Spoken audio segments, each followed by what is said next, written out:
Good evening guys. तो कैसे हैं आप लोग? आई होप आप सब अच्छे होंगे। मैं भी एकदम अच्छा हूं।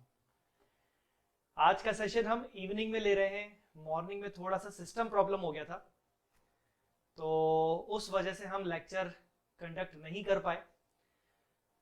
तो आई थॉट कि ठीक है, एक बार रवि टाउरी सर की क्लास हो जाए, ऑडिट की क्लास हो जाए, उसके बाद आप थोड़ा सा ब्रेक ले लें।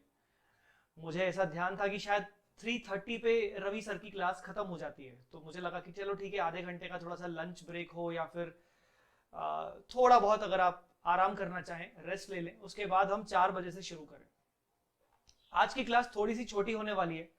वैसे जो हमारी रेगुलर क्लास होती है वो 2 घंटे की होती है, बट आज की क्लास शायद मैं 1 घंटा या फिर सवा घंटा, मैक्सिमम 1.5 घंटे तक वाइंड अप कर लूंगा, क्योंकि मेरी एक और क्लास है सीए फाइनल की। लाइव सेशन है मेरा सीए फाइनल का, तो मुझे वो एक्चुअली लेना है 5:30 बजे।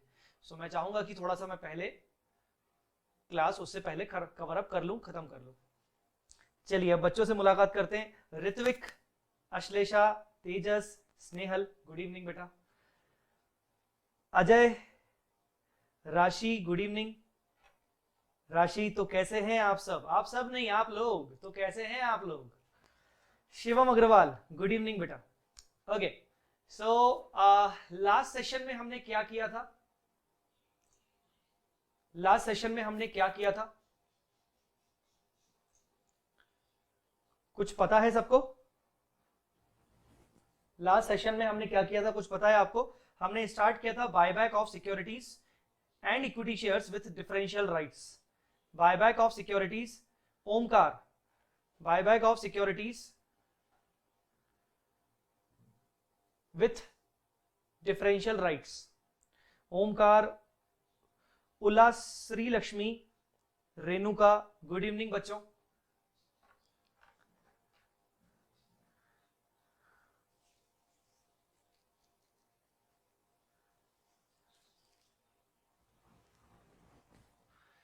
चलिए शुरू करें सेशन।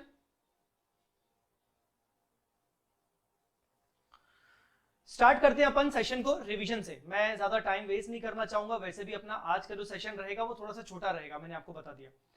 चलिए स्टार्ट करते हैं सेशन।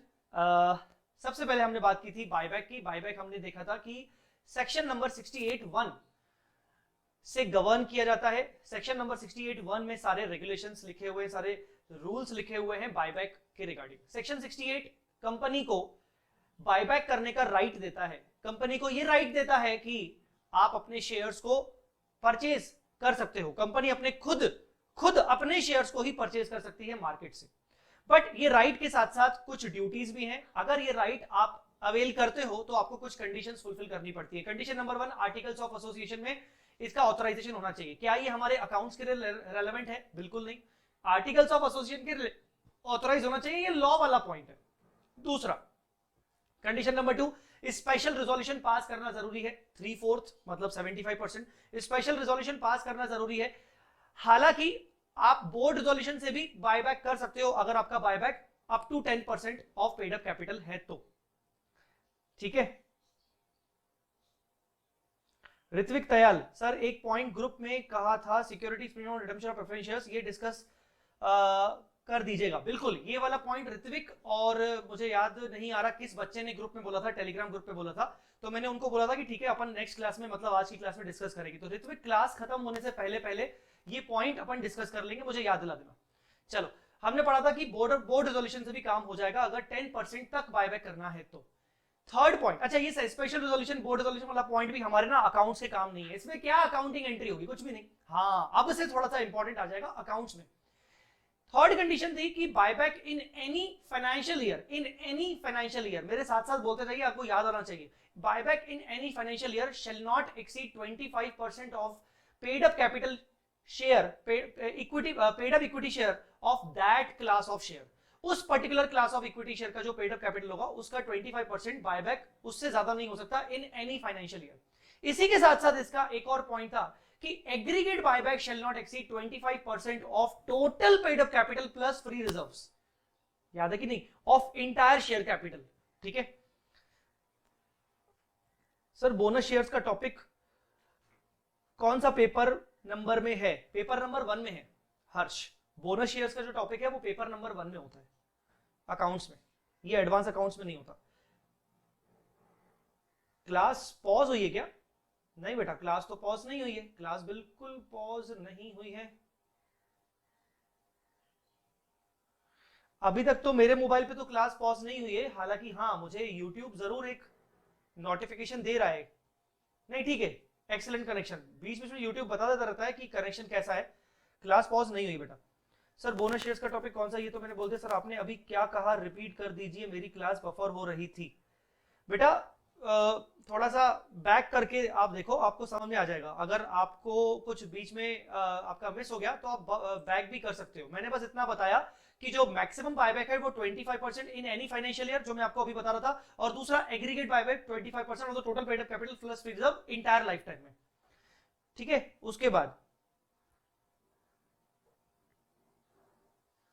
उसके बाद डेट इक्विटी रेशियो हमने पढ़ा था। Debt equity ratio after the buyback should not exceed 2:1। मैंने आपको इसमें रेलेवेंस बताया था कि डेट में हमेशा हम long term borrowing plus current maturity of long term borrowing लेंगे।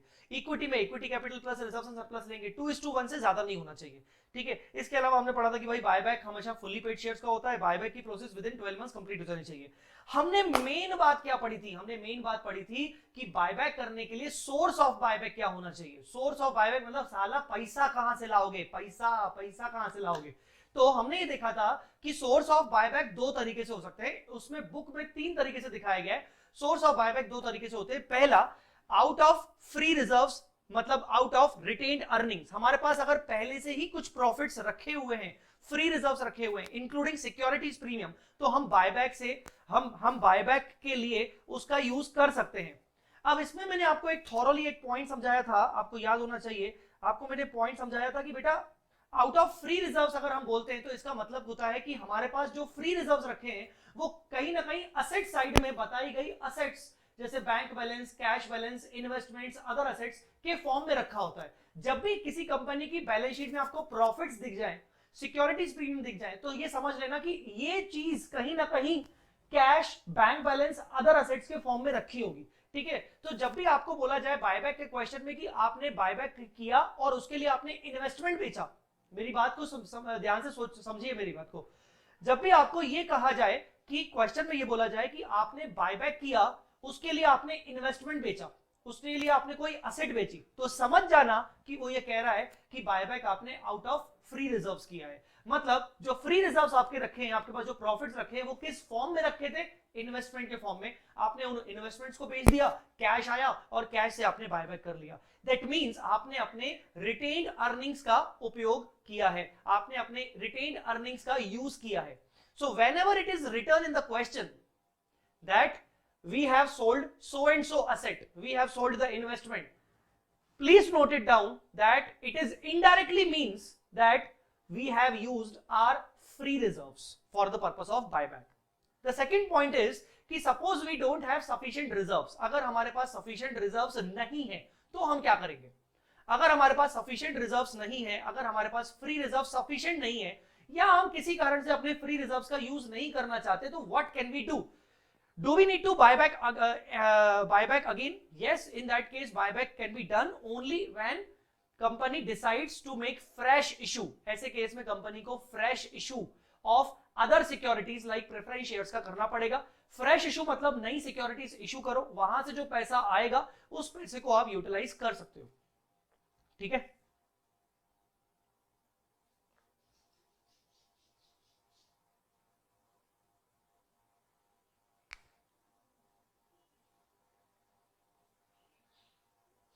ठीक है, चलिए। उसके बाद हमने ये देखा कि sir fresh issue of securities करके आप बायबैक कर सकते हैं। हमने इसी चीज को यहां पर देखा कि बॉस 3 चीजें लिखी हुई हैं, free reserves, securities premium.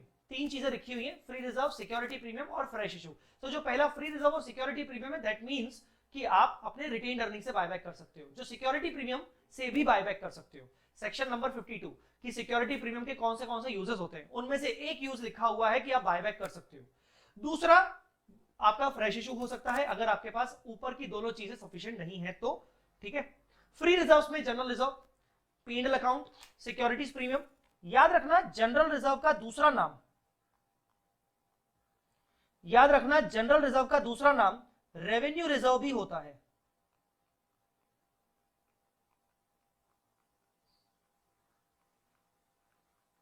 Revenue reserve भी होता है, ठीक है ना। सर ये नोट्स कहां से मिलेगा? नोट्स मैंने लास्ट क्लास में टेलीग्राम पे शेयर किया था, नहीं है उधर तो नोट्स इसी वीडियो के डिस्क्रिप्शन में एक गूगल ड्राइव का लिंक दिया हुआ है, आप वहां चले जाइए तो नोट्स आपको मिल जाएंगे वहां से, ठीक है। Share application money, capital reserve, revaluation reserve, CRR, DRR, ये सब आपका फ्री रिजर्व्स में नहीं आता है, ठीक है। अच्छा, अब आगे बढ़ सकते हैं, अब आगे बढ़ सकते हैं, बिल्कुल सर आगे बढ़ सकते हैं। अब ध्यान से मेरी बात को समझिएगा, जो सोर्स ऑफ बायबैक हमने अभी पढ़ा, सोर्स ऑफ बायबैक हमने अभी पढ़ा, वो दो थे। सोर्स ऑफ बायबैक अभी हमने पढ़ा वो दो थे, ठीक है। एक था out of free reserves including security premium account, और दूसरा था out of fresh issue, out of fresh issue. अगर आउट ऑफ फ्री रिजर्व्स या सिक्योरिटीज प्रीमियम का यूज करते हैं, if this free reserve is utilized, if the free reserves or security premium is utilized for the purpose of buyback, CRR is mandatory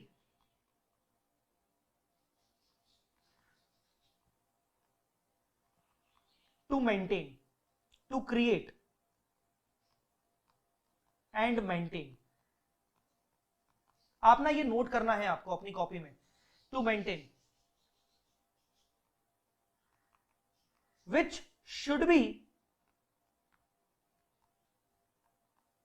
equal to face value of buyback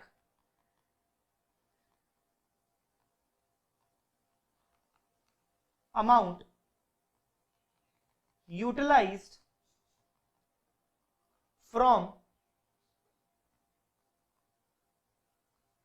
above source। ये note करना है आपको।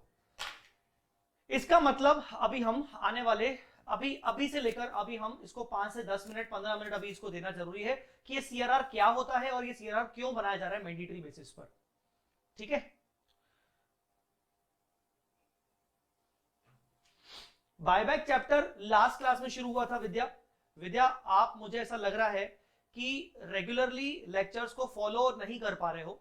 विद्या please एक request है आपसे, शायद मेरी बात पर्सनली हुई भी थी टेलीग्राम पे, अगर आपको लेक्चर्स अटेंड करने हैं, सुबह की क्लास रहती है 8:30 बजे, आप मुझे लगता है बहुत ज्यादा उलझ रहे हो, बीच बीच में आके आपको लग रहा है कि पता नहीं कब कौन सा क्या चीज हो रही है, आप एक क्लैरिफिकेशन ले लीजिए कि कब कौन सी क्लास होनी है, उसके अकॉर्डिंग मुझे नहीं लगता कि आपको फिर प्रॉब्लम जाएगी। बायबैक का ये 2nd नंबर लेक्चर है, ठीक है। Sir I want to listen lecture number 4 but I am not getting it. Lecture number 4 आपको इसी चैनल जो आपको दिख रहा है सीए इंटर वी स्मार्ट, इसी चैनल में लेक्चर नंबर 4 दिख जाएगा बेटा, आपको कहीं ना कहीं मिल जाएगा, या फिर सीए जय चावला में भी जाओगे तो वहां भी मिल जाएगा, बट इसी चैनल पे आपको दिख जाएगा। सर ग्रुप 1 का लाइव लेक्चर कब से शुरू हो रहा है? ग्रुप 1 का लाइव लेक्चर 21 से शुरू हो रहा है, इसी मंथ के 21 से शुरू हो रहा है। चलो अब मैं बात करता हूं यहां पर सीआरआर की, मैं बात करता हूं सीआरआर की, ठीक है ना। CRR is mandatory to create and maintain, which should be equal to the face value of buyback amount utilized from the above source। अब ये क्या है?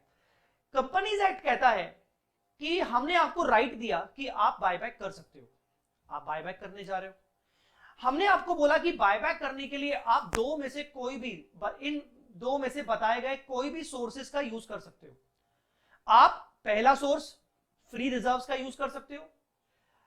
फ्री रिजर्व्स का यूज करने का मतलब यह हुआ कि आप ये कह रहे हो कि आपके पास एग्जिस्टिंग प्रॉफिट्स रखे हुए, या इसको बदली हुई लैंग्वेज में कैसे बोलेंगे, आपके पास अच्छा खासा कैश या अच्छे खासे assets in the form of profits रखे हुए, आई बात समझ में कि नहीं? इसको कैसे भी करके बोलो तुम कि आपके पास सफिशिएंट प्रॉफिट्स हैं, that means you have sufficient amount of assets which you can utilise for the purpose of buyback. मैं ना इस पे बहुत ज्यादा बात करूंगा, डिस्कस करूंगा, भले आप बोर हो, क्योंकि मुझे पता है कि इस बात को क्लियर करने में बहुत तकलीफ होती है और क्लियरली समझ में आने में बहुत तकलीफ होती है। बहुत सारे टीचर ऊपर से पढ़ा लेते हैं कि हाँ बस ये दो सोर्सेस है, इन दो सोर्स में से कोई भी एक यूज कर सकते हो वगैरह वगैरह, बट इसको थोड़ा सा डीपली थॉट लेने की कोशिश करो। मैं ये बोल रहा हूं कि अगर मेरे पास सफिशिएंट प्रॉफिट्स हैं, दैट मींस मैं ये कह रहा हूं कि मेरे पास सफिशिएंट प्रॉफिट्स किस फॉर्म में है? Cash, bank balance, other investments के फॉर्म में, ठीक है ना? तो मैं ये कह रहा हूं कि भाई बायबैक करने के लिए हमारे पास sufficient amount of cash, bank balance या इन्वेस्टमेंट्स रखे हैं, मतलब हमारे पास प्रॉफिट्स रखे हुए जिनका हम यूटिलाइजेशन कर लेंगे। आई मेरी बात समझ में? दूसरा तरीका कि अगर मेरे पास sufficient amount of free reserves नहीं है, रिटेन्ड अर्निंग्स नहीं है, तो मैं नए सिक्योरिटीज इशू कर लेता हूं। पैसा तो चाहिए ना भाई, बायबैक करने के लिए पैसा चाहिए। अब पैसा कहां से लाऊं? अगर पैसा नहीं है पहले से ही, तो पैसे को जनरेट कर सकता हूं। तो पैसे को जनरेट करने के लिए मैं बायबैक करने के लिए मैं पैसे को जनरेट करूंगा, उसके लिए मैं फ्रेश इशू ऑफ सिक्योरिटीज करूंगा।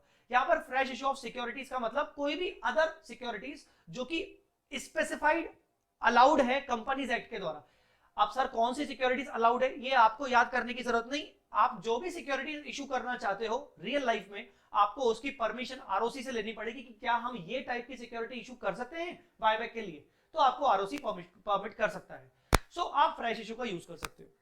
दूसरी बात जनरेट होती है कि सर हम आधा पार्ट फ्री रिजर्व्स का और कुछ पोर्शन फ्रेश इशू का यूज कर सकते हैं, मतलब सर हम दोनों सोर्सेस को यूज कर सकते हैं। The answer is yes. ये भी कर सकते हो कि आप कुछ पोर्शन, जितना भी आपका बायबैक है उसमें से कुछ पोर्शन आप रिटेन्ड अर्निंग्स में से दे रहे हो, आपके पास कुछ प्रॉफिट्स रखे हुए और कुछ आपको कमी हो रही है, तो आप फ्रेश इशू से भी कर सकते हो। मतलब आप दोनों सोर्सेस को साइमल्टेनियसली यूज कर सकते हो। ये मैं आपको बताने की कोशिश कर रहा हूं। यहां तक आपको मुझे लगता है प्रॉपरली समझ में आ गया होगा, ठीक है? अंडरस्टूड और not? Now the second point is कि मैंने बोला कि सीआरआर बनाना जरूरी है अगर आप पहले वाले सोर्स का यूज करते हो। सर क्या सीआरआर बनाना जरूरी फ्रेश इशू में नहीं है? बिल्कुल नहीं है। यहां पर सीआरआर बनाने की कोई जरूरत नहीं है। No need to create CRR. No need to create CRR. CRR create करने की जरूरत नहीं है। अच्छा, अब हम सीआरआर क्रिएट क्यों कर रहे हैं और ये सीआरआर है क्या? सीआरआर मतलब कैपिटल रिडम्पशन रिजर्व। सीआरआर मतलब capital redemption reserve. Capital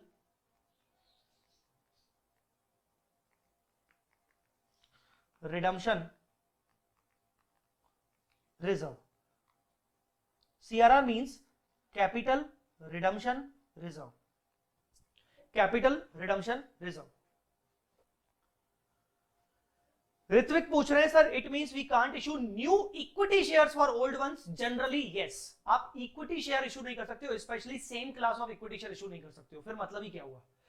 generally देखा जाए तो कुछ सिलेक्टेड सिक्योरिटीज ही होती हैं जिनको आप यूज कर सकते हो बायबैक के फ्रेश इशू के लिए। Selected securities that are allowed by the Companies Act in their rules, ठीक है ना? अब ये चीज आपसे नहीं पूछी जाएगी, आपको तो साफ साफ बोला जाएगा कि भैया फ्रेश इशू हो रहा है प्रेफरेंस शेयर्स का। आप बोलोगे हाँ भैया प्रेफरेंस शेयर्स का हो रहा है, मतलब ये अलाउड होगा, दैट्स इट, ठीक है? अच्छा, अब ये सीआरआर होता क्या है? सर ये सीआरआर होता क्या है? कैपिटल रिडम्पशन रिजर्व होता क्या है?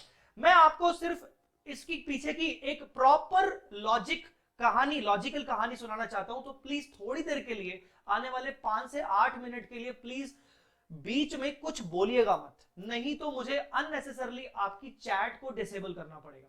अभी बीच में कुछ मत बोलना बच्चों, मुझे 5 से 8 मिनट पूरा समय दो। मैं आपको यह बताना चाहता हूं कि सीआरआर क्या होता है, क्योंकि मेरी बहुत इच्छा है कि मैं आपका पूरी तरीके से आपको ये क्लियर कर दूं कि why we are creating CRR, इसके पीछे रीजन क्या है।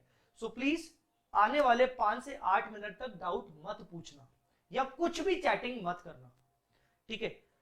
चलते हैं अपन इधर। लास्ट क्लास में मैंने आपको बताया था कि फ्री रिजर्व्स में general reserve, revenue reserve, PNL का क्रेडिट बैलेंस, सिक्योरिटी प्रीमियम, ये सब आते हैं, ठीक है ना? मैंने आपको बताया था कि सर ये फ्री रिजर्व का मतलब क्या होता है। सिंपल लैंग्वेज में अगर बोले तो फ्री रिजर्व्स मतलब आज तक के आज तक के मतलब कंपनी जब से इनकॉर्पोरेट हुई है तब से लेकर अभी तक के कमाए हुए प्रॉफिट्स, अर्न किए हुए प्रॉफिट्स, जिसको कंपनी ने अभी तक डिस्ट्रीब्यूट नहीं किया है, कंपनी ने उसको अपने शेयर होल्डर्स को डिस्ट्रीब्यूट नहीं किया है, बट ये है शेयर होल्डर्स का ही, मतलब किसी भी सेंस में ये शेयर होल्डर्स का ही है, ये शेयर होल्डर्स का ही पैसा रखा है, ये शेयर होल्डर्स के ही प्रॉफिट्स हैं। कल को अगर कंपनी बंद हो गई तो ये जो प्रॉफिट है, ये प्रॉफिट शेयर होल्डर्स को ही दिया जाएगा और किसी को नहीं दिया जाएगा। सर ऐसा क्यों, और किसी को क्यों नहीं दिया जाएगा? क्यों? शेयर होल्डर्स तो मालिक होते हैं कंपनी के ओनर्स होते हैं, शेयर होल्डर्स कंपनी के ओनर्स होते हैं, तो प्रॉफिट किसका होता है? ओनर्स का। और प्रॉफिट निकालने के लिए आप सारे एक्सपेंसेस ऑलरेडी माइनस कर चुके होते हो, तो आप बाकी लोगों को, ओनर्स को छोड़कर आप बाकी लोगों को ऑलरेडी सबको पे कर चुके हो। अगर आपने लोन्स भी लिए हैं तो उनके ऊपर आप इंटरेस्ट पे कर चुके हो, उसके बाद ये प्रॉफिट आया है। So now I will assume कि आपको फ्री रिजर्व का मतलब पता होगा। आगे चल के मैं जब भी फ्री रिजर्व बोलूं तो समझ जाना कि फ्री रिजर्व मतलब the profits available for share holders. In free reserves का मतलब होता है कि ये फ्री रिजर्व्स, ये प्रॉफिट्स शेयर होल्डर्स को किसी भी तरीके से डिस्ट्रीब्यूट किया जा सकता है।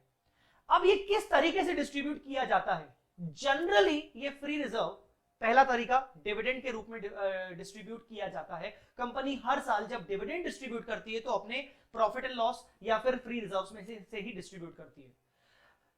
तो पहला तरीका है डिविडेंड, जब डिस्ट्रीब्यूट होता है तो वो फ्री रिजर्व्स में से ही होता है।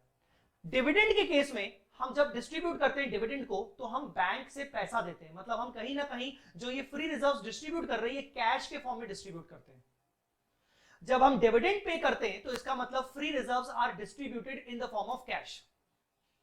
एक बात याद रख लो, अगर आपको कोई ऐसी बात जो मेरी समझ में आ रही है और आपको लग रहा है कि ये चीज मुझे लिखनी चाहिए, तो वो जल्दी जल्दी ऐसे ही लिख लेना रफ में, ताकि आप उसको बाद में फेयर कर सको।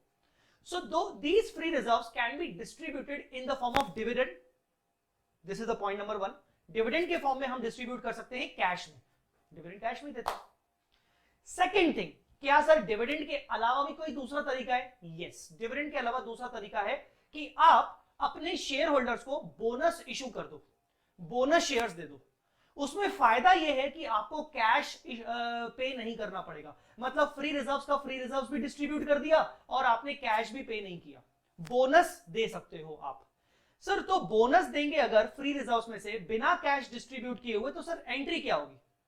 बोनस का चैप्टर अकाउंट्स 1 में होता है। मैं मानता हूं कि यहां पर जो बच्चे बैठे हैं उनमें से हो सकता है कुछ बच्चे अकाउंट्स नहीं पढ़े होंगे, तो इसलिए मैं बता देता हूं। फ्री रिजर्व्स अगर डिविडेंड के फॉर्म में देते हैं तो आपका क्या होता है? टू बैंक, ठीक है ना, टू बैंक। एंट्री में जो क्रेडिट एंट्री होती है वो टू बैंक होती है और डेबिट होता है ये रिजर्व्स। पर अगर यही फ्री रिजर्व अगर आप बोनस इशू के फॉर्म में देते हो तो इसका मतलब आप अपने शेयर होल्डर्स को एक्स्ट्रा शेयर्स दे रहे हो फ्री में। तो आप ऐसे केस में बैंक से तो पेमेंट कर नहीं रहे हो, तो आप क्या करते हो? एंट्री आप इन्हीं फ्री रिजर्व्स को डेबिट कर देते हो, क्योंकि आप डेबिट कर रहे हो मतलब आप डिस्ट्रीब्यूट कर रहे हो टू इक्विटी शेयर कैपिटल। तो टू बैंक के बदले हो जाता है to equity share capital. I hope those students who haven't yet studied accounts paper number 1 bonus chapter, उनको ये पॉइंट, बेसिक पॉइंट समझ में आ गया होगा कि अगर हम बोनस इशू करते हैं तो बोनस इशू करते टाइम हमें फ्री रिजर्व्स को ही डिस्ट्रीब्यूट करना पड़ता है। जो ये फ्री रिजर्व्स है ये शेयर कैपिटल के फॉर्म में डिस्ट्रीब्यूट हो जाते हैं। आप यूं कह सकते हो कि these free reserves are converted into capital, ठीक है ना, are converted into capital। ये फ्री रिजर्व्स कैपिटल में कन्वर्ट हो जाते हैं, इसीलिए उसको बोला जाता है कैपिटलाइजेशन ऑफ रिजर्व। बोनस को बोला जाता है कैपिटलाइजेशन ऑफ रिजर्व। अब सर आप इतनी देर से ये सब बातें क्यों कर रहे हो? हमारे लिए क्या क्यों जरूरी है? आपके लिए जरूरी है फ्री रिजर्व का लॉजिक समझना। हम तो बात कर रहे हैं बायबैक की, तो सर अभी ये डिविडेंड और बोनस कहां से आ गया? देखो मैंने आपको बोला the point number 1, free reserves को बांटने का पहला तरीका डिविडेंड, फ्री रिजर्व को बांटने का दूसरा तरीका बोनस। पहला तरीका dividend in the form of cash, दूसरा तरीका बोनस नॉन कैश, ठीक है, आई बात समझ में कि नहीं? तीसरा तरीका जो बहुत ही रेयरेस्ट तरीका होता है, बहुत ही रेयर होता है, दैट इज कॉल्ड बायबैक, जो हम ये चैप्टर पढ़ रहे हैं। दैट इज कॉल्ड बायबैक, जो हम ये चैप्टर पढ़ रहे हैं। कंपनी अगर बायबैक करना चाहती है, अब बायबैक का मतलब क्या होता है? बायबैक का मतलब होता है कि शेयर होल्डर्स को यह कहना कि तुम्हारे पास जो हमारा शेयर रखा हुआ है वो हमें वापस कर दो। शेयर होल्डर बोलेगा मैं क्यों वापस करूं, मेरा है, मैं क्यों वापस करूं? अरे वापस कर दो, नहीं नहीं मेरा है, मैं क्यों वापस करूं, अरे वापस कर दो, हम तुम्हें ज्यादा पैसा देंगे, हम तुम्हें ज्यादा देंगे। कितना दोगे, कितना दोगे? देखो मार्केट में ये शेयर की वैल्यू कितनी है, 30 रुपीज, हम तुम्हें 35 देंगे। नहीं नहीं और चाहिए, और चाहिए, 40 देंगे, चलो ठीक है ले लो। तो जब कंपनी बायबैक कर रही है तो शेयर होल्डर को कंपनी पेमेंट करती है। तो जो वो पेमेंट कर रही है, जो वो पेमेंट कर रही है, उस पेमेंट में क्या क्या छुपा हुआ है? मान लीजिए मैं 40 रुपीज का पेमेंट कर रहा हूं, उसमें 10 रुपया शेयर कैपिटल का फेस वैल्यू होगा, उसमें 10 रुपया शेयर कैपिटल का फेस वैल्यू होगा। और बाकी क्या होगा यार, बाकी क्या होगा, बाकी और क्या होगा? जो 10 रुपए से ऊपर दे रहे हैं वो क्या है, 30 रुपए, कहीं ना कहीं एक्स्ट्रा दे रहे हैं ना, कहीं ना कहीं एक्स्ट्रा दे रहे हैं। वो क्यों दे रहे हैं? क्योंकि भाई हम ये मान के चलते हैं कि वो भी हम कहीं ना कहीं फ्री रिजर्व्स में से ही दे रहे हैं। मतलब ये, इसको सिंपली ऐसा बोलेंगे कि अगर मैं शेयर होल्डर को 40 रुपए वापस कर रहा हूं बायबैक के टाइम पर, जिसमें से 10 रुपया तो कैपिटल का था जो मैंने इशू के टाइम पे उससे लिया था और आज ही वापस कर रहा हूं, तो 40 रुपए में से 10 रुपए तो मैं कैपिटल का अमाउंट वापस कर रहा हूं। क्या ये फ्री रिजर्व है? नहीं, 10 रुपए जो है वो फ्री रिजर्व नहीं है, पर जो एक्स्ट्रा 30 रुपीज मैं उसको दे रहा हूं, एक तरीके से मैं बोल सकता हूं मेरा एडिशनल मेरा खर्चा हुआ, पर उस खर्चे की भरपाई मैं कहां से करूंगा? फ्री रिजर्व्स में से। उस खर्चे की भरपाई कहां से करूंगा? फ्री रिजर्व्स में से। मतलब जो एक्स्ट्रा मैं पे कर रहा हूं उसको 30 रुपीज का प्रीमियम, वो कहीं ना कहीं मैं ये कह रहा हूं कि चलो मैंने डिस्ट्रीब्यूट किया उसको फ्री रिजर्व। तो कहीं ना कहीं याद रखना कि फ्री रिजर्व्स ना सिर्फ डिविडेंड के रूप में, ना सिर्फ बोनस के रूप में, बल्कि बायबैक के रूप में भी शेयर होल्डर्स को डिस्ट्रीब्यूट किया जाता है। पर क्या ये बायबैक कॉमन है क्या? नहीं, ये अनकॉमन है, ये रेयरेस्ट केस होता है, क्योंकि यहां पर एक लिमिट लगाई गई है, मैक्सिमम लिमिट लगाई गई है 25% की। आई मेरी बात समझ में? क्लियर बेटा? मुझे बहुत अच्छा लग रहा है कि अभी मैंने आपको बोला 5 से 10 मिनट तक कमेंट मत करना, चैट मत करना, तो आप बिल्कुल नहीं कर रहे हो और मुझे अच्छा लग रहा है कि आप सुन रहे होगे। मैं इमेजिन कर पा रहा हूं कि आप बहुत अच्छे से आप मेरी बात को सुन रहे होगे। इसी चीज को प्लीज कंटिन्यू रखिएगा, जब मैं आपसे बोलूं कि कमेंट कर सकते हो तभी करिएगा। नाउ आगे बढ़ते हैं। सर अभी भी हमने सीआरआर के लॉजिक पर अभी हम आए नहीं है, अभी हम सीआरआर के लॉजिक पर आए नहीं है। तो बात को अब थोड़ा सा और डीप में घुसने की समझने की कोशिश करो। जब हम बायबैक कर रहे हैं तो कहीं ना कहीं हम फ्री रिजर्व्स को ही डिस्ट्रीब्यूट कर रहे हैं, ये बात भी क्लियर है, हम फ्री रिजर्व्स को डिस्ट्रीब्यूट कर रहे हैं। पर जो बायबैक है वो रेयरेस्ट केस होता है, और बायबैक एक ऐसा ट्रांजैक्शन है, एक ऐसा इवेंट है जिसको लेकर जो लॉन्ग टर्म लोन्स हैं, कंपनी के जो लॉन्ग टर्म लोन्स हैं, कंपनी ने जिन से लोन लिए हुए हैं, बैंकर्स हैं, डिबेंचर होल्डर्स हैं, उनकी ऐसी की तैसी होने लगती है, उनको पसीने आने लगते हैं, इन शॉर्ट उनकी फटने लगती है। अगर कंपनी बायबैक करती है अपने शेयर होल्डर्स को, तो थोड़े से अनकॉन्शियस हो जाते हैं। कौन लोग? डिबेंचर होल्डर्स, लोन प्रोवाइडर्स, वो अनकॉन्शियस होने लगते हैं, उनकी हालत खराब होने लगती है। अचानक से जहां वो बैठे थे उनको अजीब सा लगने लगता है कि अरे यार ये क्या क्या हो गया। बात समझ में आ रही है मेरी?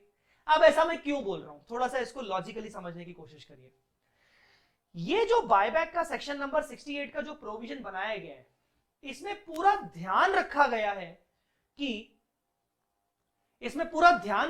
है कि जो बाहरी लोग हैं, जो कंपनी के नॉन करंट लायबिलिटीज हैं, जैसे डिबेंचर होल्डर्स, जैसे लोन प्रोवाइडर्स, इनका रिस्क ना बढ़ जाए। तभी आपको याद होगा कि हमने बोला कि भाई डेट इक्विटी रेशियो 2:1 से ज्यादा नहीं होना चाहिए, याद है ना? डेट इक्विटी रेशियो 2:1 से ज्यादा नहीं होना चाहिए। अगर कंपनी ने बायबैक पे बायबैक, ले लपालप बायबैक कर लिया, इतना सारा बायबैक कर लिया कि कंपनी का डेट इतना बढ़ गया, मतलब डेट इक्विटी रेशियो इतना बढ़ गया कि कंपनी बहुत रिस्क आ गया। इससे क्या होगा? इससे नेगेटिविटी क्रिएट हो जाएगी लॉन्ग टर्म लोन्स वाले लोगों में। उन पार्टीज में जिन लोगों ने कंपनी को लोन्स दिए, वो बोलेंगे भैया कंपनी कर क्या रही है, कंपनी में इतना सारा पैसा लगाया गया है, हमने कंपनी को पैसा दिया है और कंपनी बायबैक के रूप में अपने शेयरहोल्डर्स को पैसा वापस कर रही है, ये तो गड़बड़ है यार। तो एक्चुअली एक जो कॉन्फिडेंस होना चाहिए लॉन्ग टर्म लायबिलिटीज में, वो कॉन्फिडेंस ब्रेक हो जाता है। किसमें? हमारे बैंकर्स में, हमारे लॉन्ग टर्म लायबिलिटीज में। तो वो भी अचानक से आने वाले टाइम में बोलते हैं हमें हमारा पैसा वापस करो, तुमने बायबैक कैसे कर लिया, तुमने ऐसे कैसे बायबैक कर लिया। तो सेक्शन 68 की जिम्मेदारी थी कि यार किसी भी तरीके से, इस तरीके से मैं ये कंपनी को राइट दूं जिससे जो बाहरी लोग हैं उनकी रिस्क भी ना बढ़े। बाहरी लोगों को ऐसा ना लगने लगे कि यार इस सेक्शन का सहारा लेकर कंपनीज तो बायबैक कर रही है, बायबैक इतना कर रही है कि अल्टीमेटली नुकसान हो रहा है लॉन्ग टर्म लोन्स को, लॉन्ग टर्म लाइबिलिटीज को। आ रही मेरी बात समझ में? आई होप आप ये बात को समझ पा रहे होंगे कि अगर तुमने किसी कंपनी में पैसा लगाया है, किसी कंपनी को तुमने लोन दिया है, पैसा लगाया मतलब लोन दिया है, और वहीं वो कंपनी तुम्हारे पैसे का ही उपयोग करके अपने शेयर होल्डर्स को पैसे वापस कर रही है, तो तुम्हें लगेगा यार ये क्या चल रहा है, मैंने तो पैसा दिया था प्रोजेक्ट्स में पैसा लगाने के लिए, काम आगे बढ़ाने के लिए, तुम तो ये पैसा वापस कर रहे हो अपने शेयर होल्डर्स को, ये गलत है, मेरा पैसा वापस करो। तो बेसिकली जो डिबेंचर होल्डर्स हैं, बैंकर्स हैं, जिन लोगों ने लोन दिए हैं, उनमें एक नेगेटिविटी ना हो, उनका कॉन्फिडेंस लूज ना हो, इसके लिए सेक्शन 68 ने क्या सोचा? सेक्शन 68 ने बोला कि भाई ऐसा है कि जब तुम फ्री रिजर्व्स का यूज कर रहे हो ना, तो इसका मतलब तुम प्रॉफिट्स बांट रहे हो। अब तुम प्रॉफिट्स बांट रहे हो तो तुम्हारे प्रॉफिट्स किस फॉर्म में रखे हुए? तुम्हारे प्रॉफिट्स रखे हुए existing cash, existing bank balance, existing cash, existing bank balance, या एग्जिस्टिंग इन्वेस्टमेंट्स, या एग्जिस्टिंग असेट्स। अब तुम उस चीज का यूज कर रहे हो। अब अगर तुम उस चीज का यूज कर रहे हो तो हमारी तो हालत खराब होगी, कहीं ना कहीं हमारा मतलब कहीं ना कहीं कंपनी की नेट असेट्स कम हो रही है। तुम कंपनी के असेट्स का यूज कर रहे हो तो कहीं ना कहीं कंपनी की असेट्स कम हो रही है। इससे हमें ऑब्जेक्शन है, ये गलत है, इससे हमें ऑब्जेक्शन है, ये गलत हो रहा है, ये गलत हो रहा है। ऑब्जेक्शन ना डिबेंचर होल्डर्स को, बैंकर्स को यहां पर नहीं होगा। ऑब्जेक्शन डिबेंचर होल्डर्स को, बैंक होल्डर्स को यहां नहीं होगा, ऑब्जेक्शन होगा फ्री रिजर्व्स वाले केस में। आइए मैं आपको बताता हूं कि ऑब्जेक्शन कैसे होगा। मेरे साथ एक एग्जाम्पल नोट करें सीआरआर का लॉजिक समझने के लिए। मेरे साथ एग्जाम्पल नोट करें सीआरआर का लॉजिक समझने के लिए। एक बैलेंस शीट बना रहा हूं मैं, T shape. Balance sheet T shape इसलिए बना रहा हूं क्योंकि अब अपन शेड्यूल 3 पढ़ चुके हैं। बैलेंस शीट बना रहा हूं टी शेप, उसमें मैं लिख रहा हूं equity share capital 10 lakh, reserves and surplus 8 lakh, reserves and surplus 8 lakh, liabilities 25 lakhs. So the 43 lakh is total, and here are property मैं डायरेक्ट लिख देता हूं non current assets and current assets. Non current assets are 30 lakhs and current assets are 13 lakhs.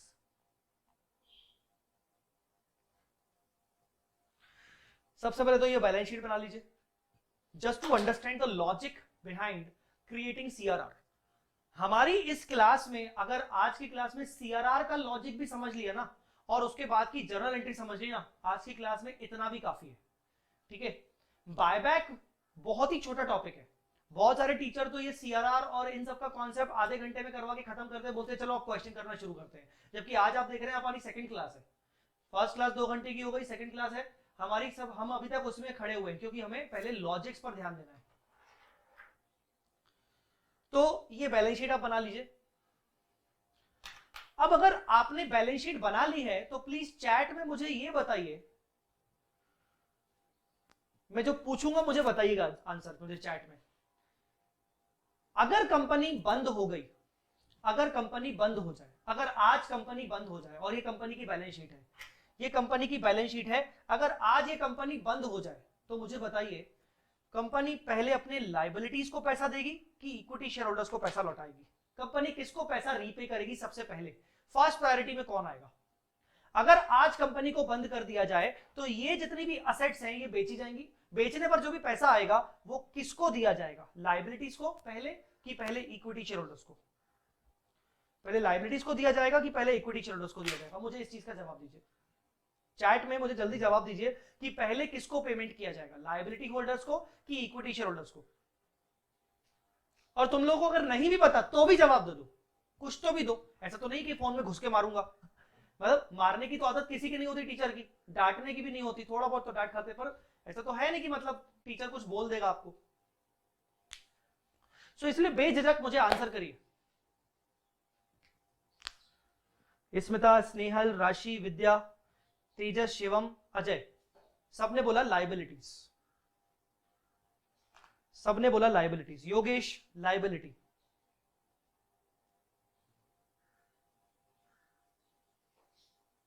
ठीक है, very good, the answer is liability.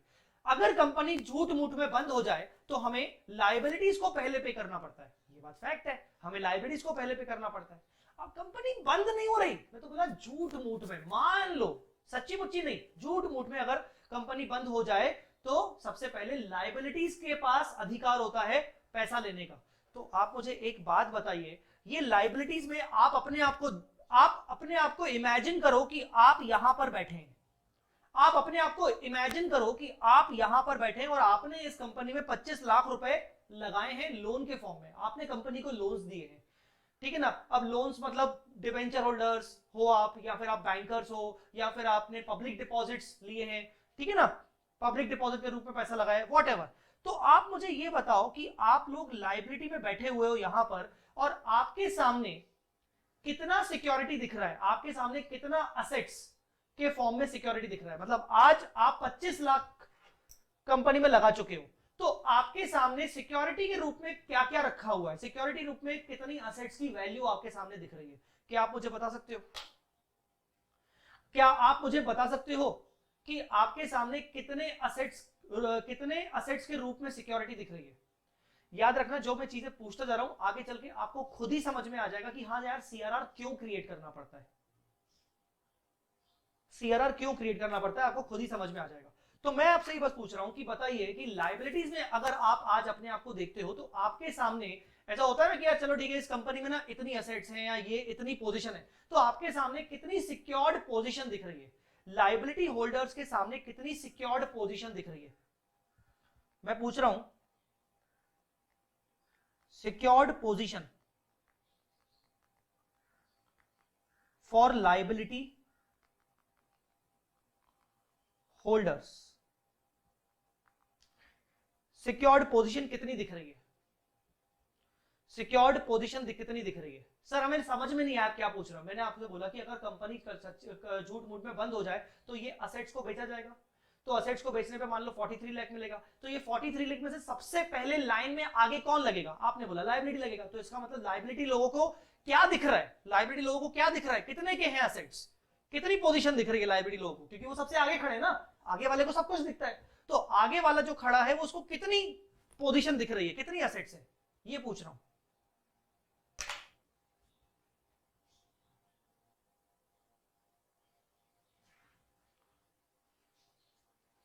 समझ आया मैं क्या बोल रहा हूं? कि आप लाइबिलिटी होल्डर हो, आप सबसे आगे खड़े हो, आपको क्या दिख रहा है, कितने की असेट्स हैं हमारे लिए एज अ सिक्योरिटी के रूप में?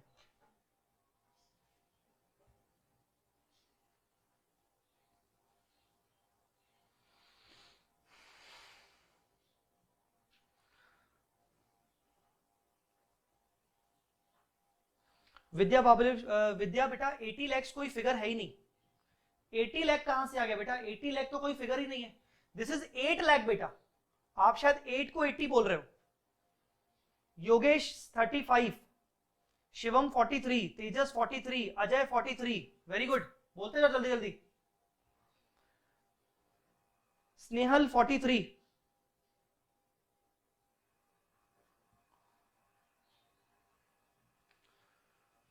नहीं समझ में आया क्या? मैं कह रहा हूं कि भाई ये असेट है, ये जो असेट है ये 30 और ये दूसरी असेट है 13, क्या दिख रहा है? मैं लाइबिलिटी होल्डर हूं, ये 13 और 30 जो है ये क्या दिख रहा है मेरे को, कितने की सिक्योरिटी दिख रही है?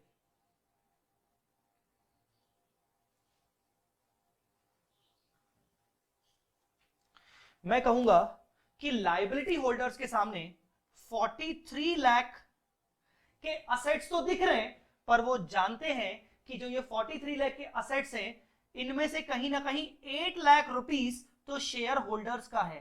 तो इसका मतलब 8 लाख पे तो हम अपना हक नहीं जता सकते, 43 लाख की टोटल असेट्स हैं पर उसमें से 8 लाख रुपीस तो शेयर होल्डर्स का है, उसमें हमारा हक नहीं है, तो हमारे लिए कहीं ना कहीं आज 35 लाख की सिक्योरिटी दिख रही है।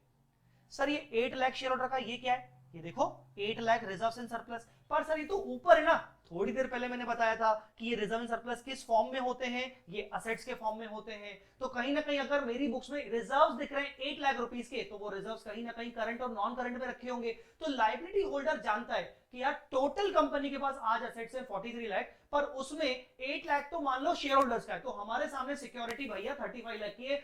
हाँ सही है। ये पता है ये कब देखा जाता है, ये लोन देते वक्त देखा जाता है कि हम कंपनी को लोन दें कि ना दें। अच्छा, कंपनी के सामने कंपनी के अगर हम लोन दे देते हैं तो कंपनी हमारे लिए कम से कम 35 लाख की सिक्योरिटी आज है, क्योंकि जो ये 8 लाख है ना, ये तो कंपनी कभी भी डिविडेंड के फॉर्म में बांट सकती है। हम डिविडेंड का मना नहीं कर सकते, डिविडेंड तो कंपनी एक्ट में भी बोला गया कि बांट सकते हो। डिविडेंड अगर कंपनी डिस्ट्रीब्यूट करेगी तो हमें कुछ भी नहीं, हमें कोई फर्क नहीं पड़ना चाहिए। डिविडेंड अगर कंपनी डिस्ट्रीब्यूट करेगी तो हम कुछ बोल नहीं सकते, हम मतलब लायबिलिटी होल्डर्स। बात समझ में आ रही है कि नहीं? सो डिविडेंड कंपनी बांट सकती है, ये 8 लाख के रूप में डिविडेंड के फॉर्म में बांट सकती है। आया समझ में कि नहीं?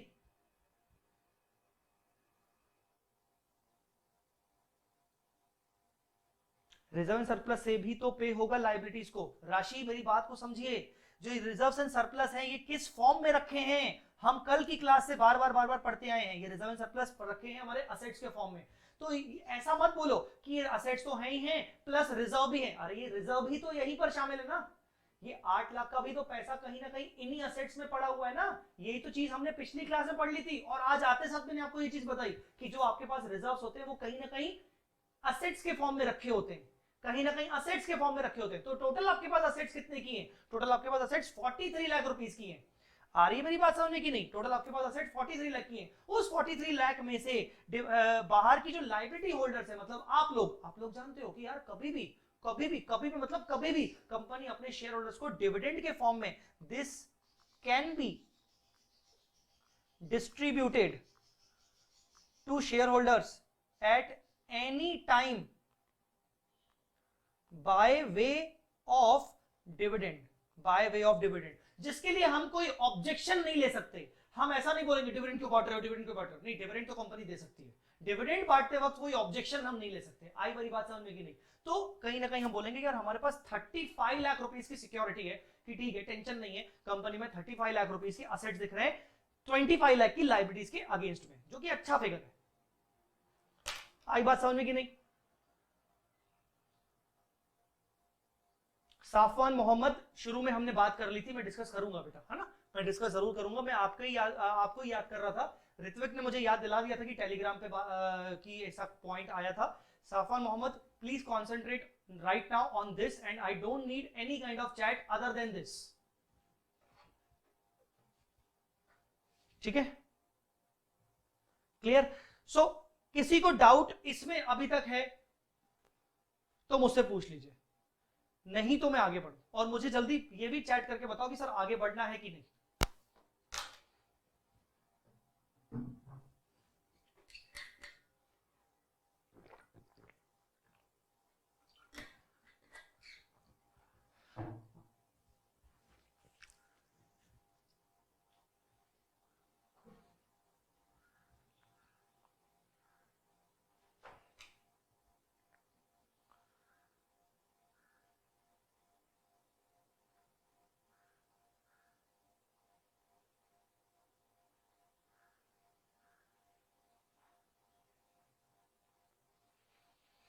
डाउट है तो पूछ लीजिए। डीएमएस म्यूजिक,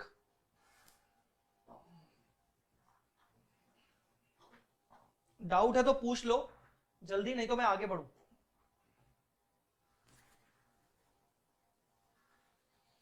डीएमएस म्यूजिक, ये लिखना कि yes I have a doubt, तो ये काफी नहीं होगा बेटा, डाउट बोलो। विद्या, जो सेक्शन 68 में जो आप बोल रहे हो एम्प्लॉइज और ये सब, उसका हमें यहां पर कोई मतलब नहीं है, बायबैक में उसका हमें कोई मतलब नहीं है। Sir please understand one more time. अच्छा, मैं एक बार फिर से समझा दूं। ठीक है, मैं फिर से समझा देता हूं। मैं सिर्फ इतना बोलना चाहता हूं। अच्छा, आपको ये मेरी बातें तभी समझ में आएंगी जब आपने मेरी लास्ट क्लास देखी होगी। लास्ट क्लास में मैंने एक चीज बताई थी कि जो ये रिजर्व्स एंड सरप्लस होते हैं, इसका मतलब होता है कंपनी के रिटेन्ड प्रॉफिट्स, जो मैंने आज की क्लास में आके सबसे पहले ये समझाया। लास्ट क्लास में मैंने आपको लॉजिक बताया था कि जो ये प्रॉफिट्स होते हैं कंपनी के, ये कहीं ना कहीं प्रॉफिट्स असेट्स के फॉर्म में रखे होते हैं। अब आप बोलोगे सर ये कैसे पॉसिबल है, ये ना हम इमेजिनेशन नहीं कर पा रहे हैं। मैं बोलूंगा हाँ यार बात सही है, इंटर के बच्चे हो सकता है कुछ कुछ बच्चे इमेजिनेशन नहीं कर पाए। तो मैं आपको एक छोटा सा एग्जांपल दूंगा, लिखने की जरूरत नहीं है, सिर्फ आप मेरा एग्जांपल सुनिए। अगर आपसे मैं बोलूं कि बेटा तुम्हारे पास 1 लाख रुपए हैं, तुम्हारे पास 1 लाख रुपए हैं और तुम अपना 1 लाख रुपए से बिजनेस शुरू कर रहे हो, तो तुम अपना 1 लाख रुपए किस में लगाओगे? बिजनेस में। वो हो जाएगा तुम्हारा कैपिटल। तुम बैलेंस शीट को इमेजिन करते जाओ, तुम्हारी बैलेंस शीट में कैपिटल दिखेगा 1 लाख रुपए और यहां बैंक दिखेगा 1 लाख रुपए, ठीक है। अब तुम बिजनेस कर रहे हो तो कहीं ना कहीं तुम बिजनेस कर रहे हो तो तुम स्टॉक लेके आओगे, तुम गुड्स लेके आओगे। बाहर में जाइए, प्रॉपर्टी प्लांट एंड इक्विपमेंट ये एसेट वसेट छोड़ो, तुम तो सीधा सीधा तुमने पैसा लगाया बिजनेस में 1 लाख रुपए का, तुमने 1 लाख रुपए में से 80,000 के स्टॉक खरीद लिया, तो तुम्हारे पास कैश कितना, बैंक में कितना बचा? 20, और तुम्हारा इन्वेंट्री कितना बचा? 80। तुम्हारे पास ये इन्वेंट्री हो गया 80 का। इज इट क्लियर बेटा? समझ में आया? अब तुमने क्या किया, तुमने ये इन्वेंट्रीज 80,000 की इन्वेंट्रीज तुमने 1,30,000 में बेच दी, तुमने इसको सेल कर दिया, तुमने इसको सेल कर दिया 1,30,000 में। कितना प्रॉफिट हुआ बेटा? कितना प्रॉफिट हुआ बेटा? तुम्हें बताओ, जल्दी बताओ कितना प्रॉफिट हुआ? 50,000 का प्रॉफिट हुआ। 50,000 का प्रॉफिट हुआ। जैसे ही तुमने ये इन्वेंट्री 80 की बेची, तुम्हारी ये इन्वेंट्री बैलेंस शीट से गायब। अब बेच दी तो कहीं ना कहीं 130 के तुम्हारे पास क्या आ गए होंगे? 130 के तुम्हारे पास यहां पर डेटर्स आ गए होंगे।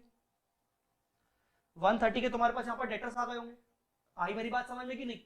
130 के यहां पर तुम्हारे पास डेटर्स आ गए होंगे क्योंकि अभी उन्होंने पैसा नहीं दिया। मैं बैलेंस शीट को टैली करूं, मेरा यहां पर 150 आ रहा है, यहां पर 1 लाख हो रहा है, मेरी बैलेंस शीट टैली नहीं हो रही, ऐसा क्यों?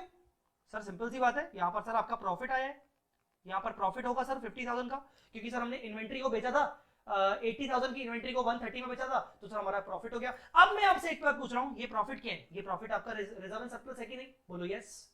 ये आपका प्रॉफिट क्या है? Reserve and surplus. बताओ ये प्रॉफिट किस रूप में रखा हुआ है? बताओ ये प्रॉफिट किस रूप में रखा है? आप बोलोगे ना सर ये प्रॉफिट कहीं ना कहीं मेरा इस 150 में शामिल है। आप बोलोगे कि नहीं मेरा प्रॉफिट कहीं ना कहीं इस 150 में शामिल है। साला कोई बोल दे कि नहीं, ऐसा बिल्कुल नहीं हो सकता। साला कोई बोल दे कि ये लॉजिक गलत है। लॉजिक बिल्कुल सही है, बट दिक्कत वाली बात ये है कि आज तक 11th 12th और सीए फाउंडेशन में शायद आपको ये चीज बताई नहीं गई है। हाँ हो सकता है आपने खुद से समझी हो, पर आपको शायद ये कुछ ओपनली आपको ये बताई नहीं गई। आप इस बात को समझ पा रहे हो कि नहीं?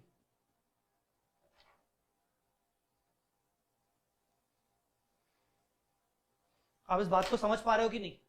अब तो समझ में आया मेरे भाई मेरी बहन कि ये जो प्रॉफिट्स होते हैं, ये जो प्रॉफिट्स होते हैं, ये कहीं ना कहीं तेरे असेट्स में रखे रहते हैं, कहीं ना कहीं तेरे असेट्स में रखे रहते हैं। अब तो बोलेगा सर ये प्रॉफिट मेरे डेटर्स में रखे हैं, तो मैं बोलूंगा चल तेरे डेटर्स में 130 के डेटर्स से मान लो तेरे को 1 लाख रुपीज कैश दे दिया डेटर्स ने, अब कितना बचा? तेरे डेटर्स 30 बचे और 1 लाख कैश दे दिया, तो अब तेरा बैंक बढ़ गया 120 से। अब बता तेरा ये 50,000 का प्रॉफिट स्टिल किस रूप में दिख रहा है? सर कुछ कुछ बैंक में दिख रहा है, कुछ कुछ डेटर्स में दिख रहा है। So I can say कि your profits are कहीं ना कहीं in the form of debtors। बोलो, your profits are कहीं ना कहीं in the form of debtors। बात समझ में आ रही कि नहीं? So एक जो डीएमएस म्यूजिक करके था, मैं उसको समझाने की कोशिश करता हूं, और उसके साथ साथ बाकी बच्चे भी कहीं ना कहीं ये समझने की कोशिश करिए कि जब हम कहते हैं कि रिजर्व एंड सरप्लस हमारे असेट्स के फॉर्म में रखे होते हैं, तो वो कैसे रखे होते हैं? सर वो ऐसे रखे होते हैं, ठीक है ना? तो आज के बाद कहीं ना कहीं तुम्हारा ये वाला डाउट तो नहीं आना चाहिए, ठीक है। अब आगे बढ़ाते हैं कि सर अगर ये रिजर्व एंड सरप्लस मेरे पास असेट के फॉर्म में रखे हैं, तो लायबिलिटी होल्डर्स क्या बोलेगा? लायबिलिटी होल्डर बोलेगा कि बॉस 43 लाख के टोटल असेट है, जिसमें से 8 लाख के असेट्स डिस्ट्रीब्यूट किए जा सकते हैं। असेट मतलब cash balance, bank balance distribute किया जा सकता है शेयर होल्डर्स को डिविडेंड के फॉर्म में। तो हमारे सामने तो बस 35 लाख का ही एक सिक्योरिटी दिख रहा है, 35 lakh का ही सिक्योरिटी दिख रहा है। I hope now you all have understood my point, what I want to say, that liability holders के सामने 35 लाख रुपीस का सिक्योरिटी दिख रहा है। Is it understood, my friend? I hope yes. So now I'm moving ahead. ठीक है, chat थोड़ी देर तक मत करना, अभी मैं वापस अपने इंपॉर्टेंट पॉइंट पे आ रहा हूं। चैट थोड़ी देर तक मत करना, ठीक है? वापस आता हूं। पढ़ाई के अलावा अगर कुछ पूछना है तो मुझसे आप व्हाट्सएप पे पूछिए, क्लास के बीच में डोंट एक्सपेक्ट कि मैं आपको जवाब दूंगा, ठीक है ना।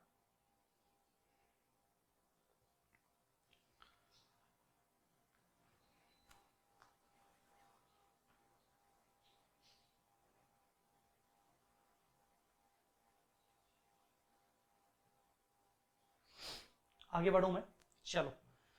अब मुझे बताओ, क्योंकि इन लाइबिलिटी होल्डर्स के सामने 35 लाख की सिक्योरिटी दिख रही है, अगर कंपनी ने अचानक बायबैक अनाउंस कर दिया, कंपनी ने बायबैक अनाउंस कर दिया, buyback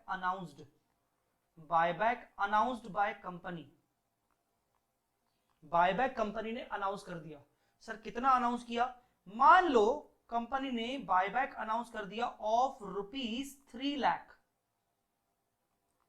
eight face value, company ने बायबैक अनाउंस कर दिया 3 लाख रुपए का फेस वैल्यू पे। मैं ना सिर्फ लॉजिक के लिए लॉजिक समझाने के लिए ये फेस वैल्यू ले रहा हूं, जनरली फेस वैल्यू से ज्यादा ही होता है, पर लॉजिक पे अभी ध्यान देना है। तो कंपनी कहीं ना कहीं एंट्री करेगी इक्विटी शेयर कैपिटल, जो मैंने आपको लास्ट क्लास में बताया भी था, equity share capital to bank account 3 lakh, equity share capital to bank account 3 lakh. ऐसा होगा कि नहीं? ऐसा होगा कि नहीं? अगर ऐसा होगा तो मुझे बताइए इस एंट्री का इफेक्ट बैलेंस शीट में कहां जाएगा? I am waiting for your chat, मुझे बताइए कि इस एंट्री का इफेक्ट बैलेंस शीट में कहां जाएगा?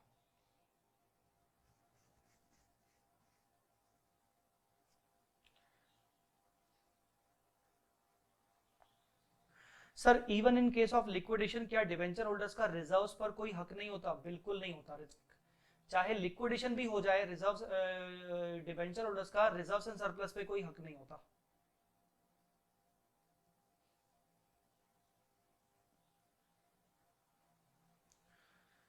चलो मुझे बताओ कि इस एंट्री का इफेक्ट आपके बैलेंस शीट में कहां कहां जाएगा? आपने बायबैक कर लिया है, याद रखना आपने बायबैक किया है, और इस एंट्री का इफेक्ट मुझे बताइए। कहीं ना कहीं आपकी इक्विटी, कहीं ना कहीं आपकी जो इक्विटी है वो 10 लाख से कट के अब 7 लाख की हो जाएगी, और कहीं ना कहीं जो आपके करंट एसेट थे जिसमें बैंक बैलेंस रखा था वो 13 लाख से कट के आपके 10 लाख हो जाएंगे। वो 13 लाख से कट के आपके 10 लाख हो जाएंगे कि नहीं? 13 लाख से कट के आपके 10 लाख हो जाएंगे कि नहीं? तो एक तो आपके इक्विटी पर असर पड़ेगा, इक्विटी आपका 3 लाख से गिर जाएगा, और दूसरा आपका करंट एसेट गिर जाएगा 3 लाख रुपए से।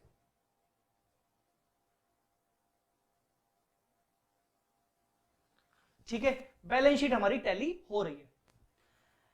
अगर ये कांड होने के बाद, कांड मतलब बायबैक, अगर ये बायबैक होने के बाद आप बैलेंस शीट की सूरत अपने लाइबिलिटी वालों को दिखाओ, लाइबिलिटी वाले कौन थे? आप लोग, आप ही लोग थे वो। अगर ये बैलेंस शीट की सूरत आप देखो बायबैक होने के बाद, तो आपकी सिक्योरिटी पर क्या असर पड़ रहा है? क्या बायबैक होने से अचानक से आपकी सीट गर्म हो जाएगी? क्या बायबैक होने से आपको असमंजस सी होने लगेगी, उल्टियां आना शुरू हो जाएंगी, अनकॉन्शियसनेस आना शुरू हो जाएगा कि ये क्या है, ये क्या है, ये तो गलत हो गया? जल्दी सोचो, जल्दी सोचो। मैं तो लिख के बताऊंगा इसे कि कैसे, मैं प्रूव करके बताऊंगा, पर आपको समझ में आ रहा है कि नहीं कैसे होगा?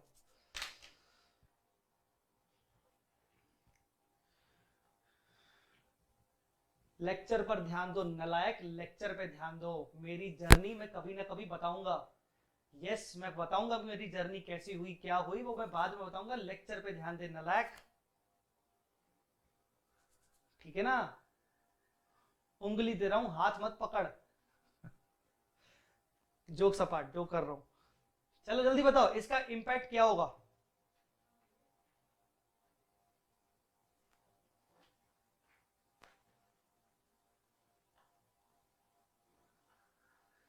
इसका इंपैक्ट क्या होगा? देखो, लाइबिलिटी होल्डर्स के लिए जो सिक्योरिटी 35 लाख रुपीस की दिख रही थी, वो कैसे दिख रही थी?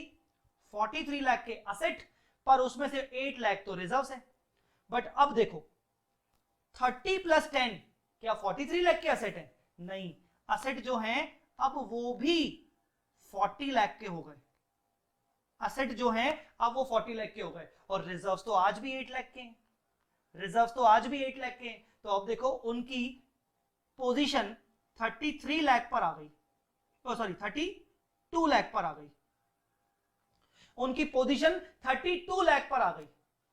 Yes, creditor security will decrease to 30 lakh, 32 lakh for liability holders. तो ये पोजीशन 32 पे आ गई। बताओ लायबिलिटी होल्डर्स को अजीब से कैसा लगेगा, सर ये क्या हो गया हमारे साथ, ये क्या हो गया। वो बुलाएंगे सभी को, तुम सभी लायबिलिटी होल्डर, सभी लोग एक दूसरे को बुलाएंगे। अजय बोलेगा आजा प्रथम, आजा योगेश, आजा शिवम, चलते हैं अपन कंपनी के पास। ये क्या है, धरना देते हैं अपन, ये कैसे है, ये कैसे हो सकता है, ऐसे कैसे कर लिया आपने हमारी परमिशन के बिना। हम मान के बैठे थे कि चलो ठीक है तुम डिविडेंड दोगे। डिविडेंड तो साला मतलब डिविडेंड तो ठीक है 8 लाख तो पड़े ही है, पर साला तुमने बायबैक कर लिया, ऐसे कैसे। आया बात समझ में कि नहीं, क्लियर है कि नहीं। चलो चलो रेणुका, चलो डीएमएस म्यूजिक, चलो अपन कंपनी के पास चलते हैं, धावा बोलते हैं। आ रही मेरी बात समझ में कि नहीं। So basically the point is कि उनको कहीं ना कहीं तकलीफ होगी, और उनको तकलीफ तो सीधी बात है वो तकलीफ कहीं ना कहीं कंपनी को भी आगे चल के होगी। अब ये पॉइंट सेक्शन 68 ने कवर किया। सेक्शन 68 ने बोला यार उनको तकलीफ नहीं होनी चाहिए, उनको कहीं ना कहीं से ऐसा नहीं लगना चाहिए कि यार गड़बड़ हो गई है। ठीक है ना, ठीक है ना, उनको कहीं ना कहीं से ऐसा नहीं लगना चाहिए। तो पॉइंट इज डीएमएस म्यूजिक में आपको ना ब्लॉक कर दूंगा, आपको मैं ब्लॉक कर दूंगा। You are distracting other students also, आपको ब्लॉक कर दूंगा बेटा।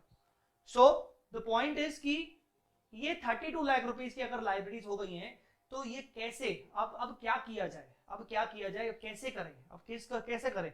सेक्शन 68 ने बोला एक काम करते हैं, यहां पर कंपनी ने बायबैक किया, हाँ। यहां पर कंपनी ने बायबैक करने के लिए कोई फ्रेश इशू किया, नहीं। यहां पर कंपनी ने बायबैक करने के लिए अपने एग्जिस्टिंग असेट्स को यूज किया, हाँ। इसका मतलब यहां पर कंपनी ने अपने रिजर्व्स को यूज किया, हाँ। तो एक काम करो सीआरआर बना लो।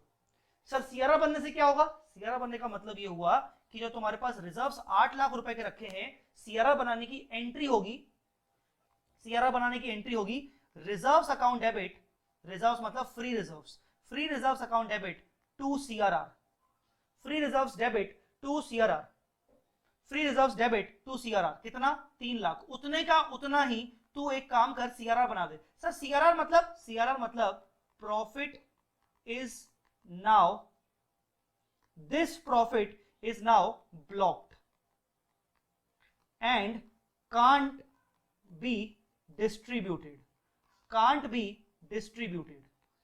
हमने 3 लाख रुपए को ब्लॉक कर दिया, हमने 3 लाख रुपए को ब्लॉक कर दिया। अजय लेके आया सबको, चलो प्रथम, चलो रेणुका, चलो विद्या, चलो स्मिता, चलो डीएमएस, सबको लेके आया।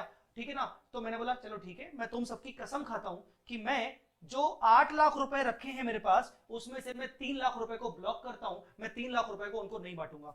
तो तुमने बोला कि कसम खा रहे हैं, मतलब मैंने बोला चलो मेरे रिजर्व्स ना, मैंने मान लिया कि मेरे रिजर्व्स 5 लाख के हो गए, और मेरी जो सीआरआर है मैंने उसमें से सीआरआर बना दिया 3 लाख रुपए का। जो 8 लाख के रिजर्व थे अब वो सिर्फ 5 लाख के बच गए। तो अब देखो सिक्योरिटी 40 लाख के असेट हैं, और यहां पर 8 लाख नहीं सिर्फ 5 लाख की ही रिजर्व्स हैं। अब देखो तुम्हारे वापस से 40 माइनस 5 मतलब 35 लाख की सिक्योरिटी वापस से मेंटेन हो गई। कुछ आया समझ में कि नहीं। 35 लाख रुपीस की सिक्योरिटीज वापस से मेंटेन हो गई। ये मैंने क्या किया, ये मैंने कहीं ना कहीं तुम सबकी लायबिलिटी होल्डर्स के सामने मैंने तुम सबकी कसम खाते हुए बोला कि चलो ठीक है, जो रिजर्व्स आज मेरे पास 8 लाख रुपए के रखे हैं उनमें से मैं 3 लाख रुपीस के रिजर्व्स को नहीं डिस्ट्रीब्यूट करूंगा। मैं 3 लाख को अब मैं फ्री रिजर्व कैटेगरी से हटा रहा हूं। मैंने थोड़ी देर पहले आपको पढ़ाया था यहां पर कि फ्री रिजर्व में कैपिटल रिजर्व नहीं आता, शेयर एप्लीकेशन नहीं आता, रिवॉल्यूशन रिजर्व नहीं आता, सीआरआर नहीं आता, डीआरआर नहीं आता। आई मेरी बात समझ में।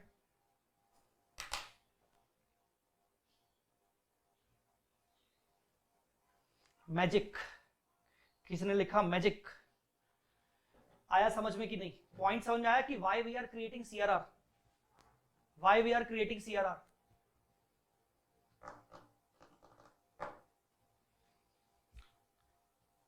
ठीक है, सीआरआर क्यों क्रिएट कर रहे हैं अपन? किसी को क्लियर हुआ कि नहीं?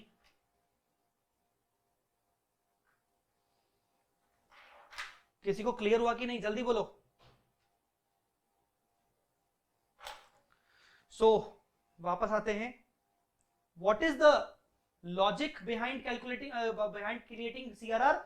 The logic is when we are buying back the equity share out of free reserves, when we are using our free reserves and securities premium, technically the security, the position of liability holders gets reduced, they are get distracted. So just to maintain their security, we are making commitment that okay, don't worry, that much portion of profit will be blocked. हम इतना portion block कर लेते हैं ताकि आप अपनी security पे tension मत लो। आई बात समझ में कि नहीं? Understood guys? तो आपकी सिक्योरिटी मेंटेन हो गई। आप मुझसे सवाल पूछोगे, आपके पास दो सवाल आने चाहिए। पहला, out of fresh issue, sir fresh issue में सीआरआर बनाने की जरूरत क्यों नहीं है? मैं उल्टा आपसे पूछना चाहता हूं कि अब आप मेरे बताए हुए एग्जांपल्स के अकॉर्डिंग लॉजिकली सोचने की कोशिश करो कि यहां पर सीआरआर बनाने की जरूरत क्यों नहीं है। मेरे बताए हुए एग्जांपल के अकॉर्डिंग लॉजिकली कुछ सोचने की कोशिश करो कि यहां पर हमने सीआरआर क्यों नहीं बनाया। जल्दी बताओ, हमने यहां पर सीआरआर क्यों नहीं बताया? जल्दी मुझे बताइए।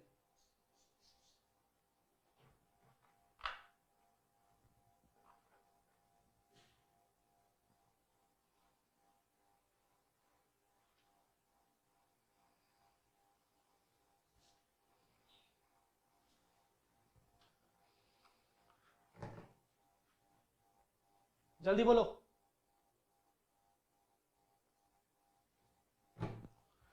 सर यहां पर सीआरआर नहीं बनाने की जरूरत नहीं है क्योंकि 4 बोतल वोडका। जल्दी बोलो, क्योंकि, जल्दी बोलो, because ESC and bank balance will increase. Yes, जब तुम यहां पर फ्रेश इशू कर रहे हो तो तुम्हारा बैंक बैलेंस तो अलग से इंक्रीज हो ही रहा है ना, तुम्हारा बैंक बैलेंस तो अलग से इंक्रीज हो ही रहा है।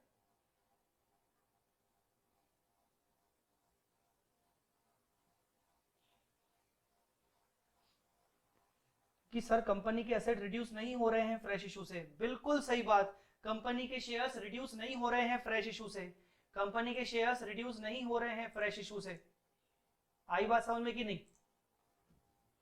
कंपनी के शेयर्स फ्रेश इशू से रिड्यूस नहीं हो रहे हैं।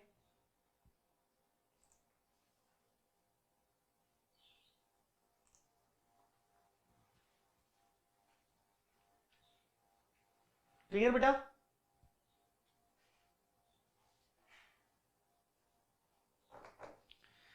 तो सीआरआर हमें कहां बनाने की जरूरत पड़ती है, ये आपको क्लियर हो गया होगा। तो पहला क्वेश्चन मैंने आपको क्लियर कर दिया कि सर फ्रेश इशू में सीआरआर बनाने की जरूरत क्यों नहीं पड़ती है। आपका दूसरा क्वेश्चन होगा कि सर सीआरआर सिर्फ फेस वैल्यू के बराबर ही क्यों बना रहे हैं? मान लो सर आपने यहां पर 3 लाख रुपए की फेस वैल्यू का बायबैक किया, आपने यहां पर 3 लाख रुपए की फेस वैल्यू का बायबैक किया, बट सर 3 लाख का नहीं करते, आप 3 लाख का फेस वैल्यू सपोज 4 लाख में बायबैक करते, मतलब 1 लाख प्रीमियम और देते, तो सर सीआरआर तो सिर्फ 3 लाख बनाना पड़ता।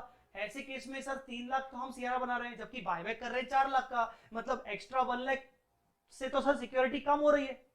आई होप आपको मेरी बात समझ में आ रही होगी मैं क्या बोलना चाह रहा हूं। मैं ये बोलना चाह रहा हूं कि सर मैंने आपको यहाँ पर एग्जांपल दिया कि मैं फेस वैल्यू से बायबैक कर रहा हूं, कल को अगर ये बोला जाए कि मैं फेस वैल्यू का बायबैक नहीं कर रहा हूं, मैं तो 3 लाख का फेस वैल्यू 4 लाख में बायबैक कर रहा हूं, मतलब 1 लाख एक्स्ट्रा वापस कर रहा हूं, तो कहीं ना कहीं मेरे 4 लाख रुपए से असेट रिड्यूस हुए, मतलब लाइबिलिटी होल्डर्स की सिक्योरिटी 4 लाख से रिड्यूस हुई, पर मैंने सीआरआर बनाया सिर्फ 3 लाख का, क्योंकि मैंने आपको यहां लिखवाया था कि सीआरआर आपको फेस वैल्यू के बराबर बनाना है, तो भी सर लाइबिलिटी होल्डर्स की जो पोजीशन है वो 1 लाख से तो कम हुई है सर वैसे केस में।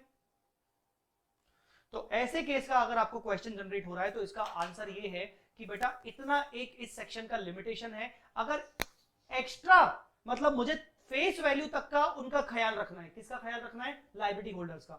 मुझे लायबिलिटी होल्डर्स का ख्याल रखना है एक फेस वैल्यू के बराबर का। उससे ज्यादा का अगर मैंने बायबैक किया है, फेस वैल्यू के ऊपर बायबैक किया है, तो भले लायबिलिटी होल्डर्स की सिक्योरिटी गिर जाए, कोई फर्क नहीं पड़ता। सर ऐसे कैसे क्यों नहीं फर्क पड़ता? यस, कोई फर्क नहीं पड़ता। क्यों? उसका लॉजिक ये है कि मैं लायबिलिटी होल्डर्स को बोलूंगा ओ चुप रहे, लायबिलिटी होल्डर्स को बोलूंगा ओ चुप रहे, ज्यादा उड़ मत, नीचे बैठ। आज जो तू अपनी सिक्योरिटी मान के चल रहा है ना कहीं जब मैंने इक्विटी शेयर इशू किए थे तो प्रीमियम पे इशू किए थे, तब मैंने उन बेचारे शेयर होल्डर से ज्यादा पैसे लिए थे, ठीक है ना। और आज मैं उनको बायबैक कर रहा हूं तो प्रीमियम वापस कर रहा हूं। तो जब मैंने उनसे ज्यादा पैसे लिए थे तो उस टाइम पे तो तूने बोला नहीं कुछ, और अभी बोल रहा है, ठीक है ना। तेरा कुत्ता टॉमी, मेरा कुत्ता कुत्ता। हाँ, आ रही मेरी बात समझ में कि नहीं? जब मैंने इक्विटी शेयर इशू किए थे तब प्रीमियम पे इशू किए थे, तो जब प्रीमियम एक्स्ट्रा हमने लिया था तब तो तूने कुछ नहीं बोला।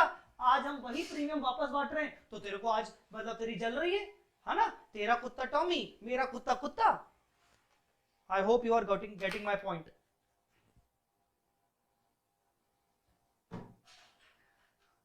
समझ आया कि नहीं? बोलो बेटा, क्लियर हुआ कि नहीं? क्लियर हुआ कि नहीं? क्लियर हुआ कि नहीं?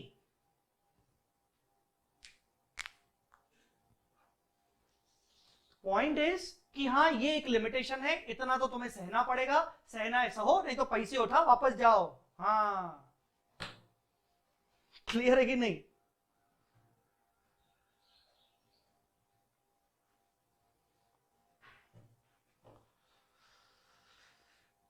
चलो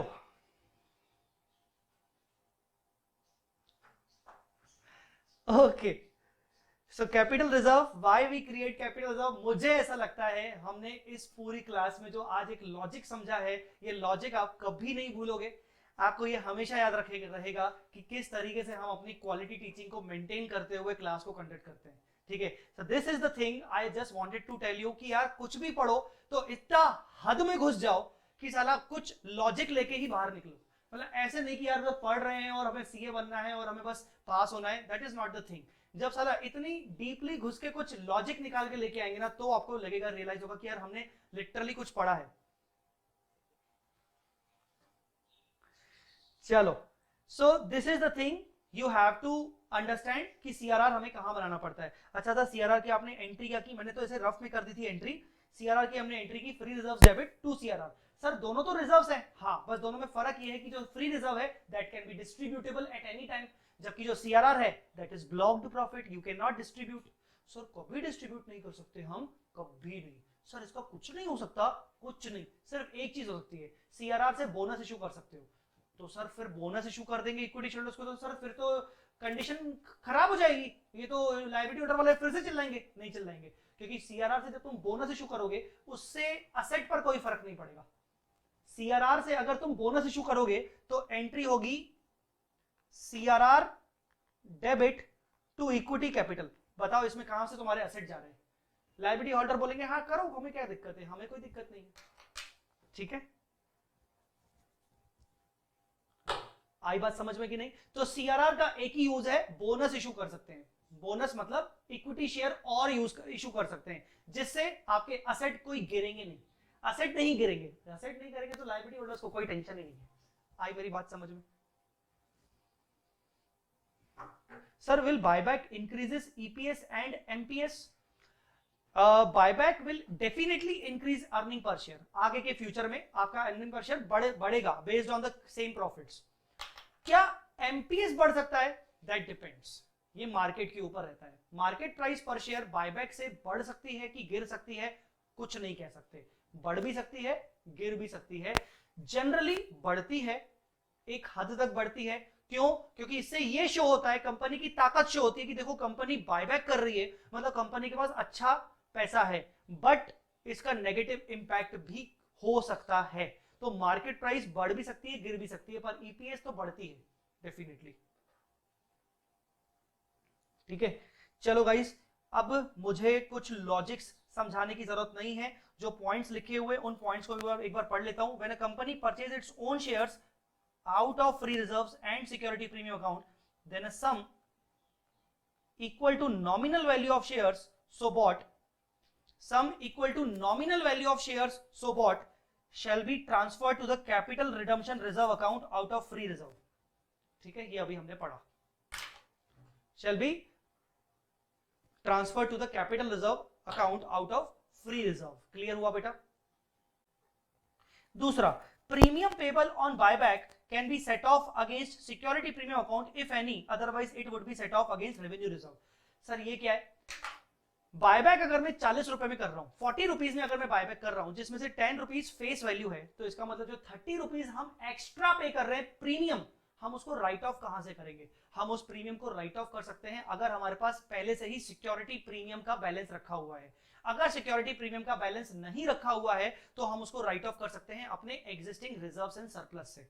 यहां पर आता है आपका वो टेलीग्राम वाला डाउट. किसका? वो साफवान मोहम्मद ने एक डाउट पूछा था.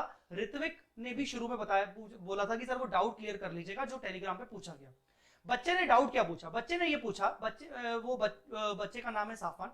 उसने बोला कि सर अकाउंट्स के पेपर में, अकाउंट्स पेपर नंबर 1 में एक चैप्टर है redemption of preference shares. Sir वहां पर हमें सिखाया गया है कि प्रेफरेंस शेयर्स को जब हम रिडीम करते हैं तो जो उसका प्रीमियम होता है उसके प्रीमियम को हम राइट ऑफ नहीं कर सकते. ऐसा ही कुछ डाउट था. साफवान अगर आप कहीं पर हैं तो मुझे एक बार डाउट वापस से प्लीज याद दिलवा दीजिए कि आपका डाउट क्या था. मैं भी देख लेता हूं डाउट अगर मुझे मिल जाए. मुझे टेलीग्राम में मीडिया में जाना पड़ेगा कि वो डाउट क्या था. हाँ, ऐसा ही कुछ डाउट था शायद.